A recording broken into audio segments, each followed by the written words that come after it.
ಬಹಳ ದೊಡ್ಡದದ. ಇನ್ನೂ ಉದಾಹರಣೆ ಹೇಳೋದದು 20 ಆದ ಬಳಿಕ ನಿಮ್ಗೆ ಎಲ್ಲ ಮನಸ್ಸಿಗೆ ಮುಟ್ಟಂಗೆ ಹೇಳೋದದ. ಅನುಭವಿಸಿ ಕೂತು ಕೇಳ್ರಿ. ಯಾವ ರೀತಿಯಿಂದ ತಾಯಿ ಹೇಳಕೊಂತ ಬೈ ಸಣ್ಣ ಮಗನಿಗೆ ಮಾಯದ ಗುಡ್ಡಕ್ಕೆ ತಂದು ಆಕಾಶಕ್ಕೆ ಹೊಡಿತಾಳ. ಮೇಲನಾಡ ದಿಕ್ಕ ಹೌದು ಸಿದ್ಧ ಸಿಕ್ಕ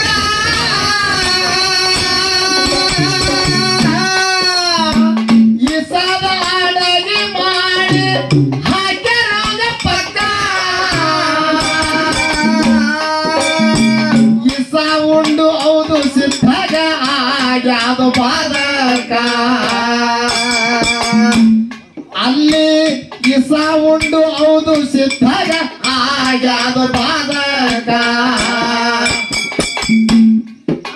ಬಾವತ್ತು ನಡೆದಾದು ಹೈರಾಣ ತಾದು ನಿನದಯ ಕರುಣ ನನ್ನಪ್ಪ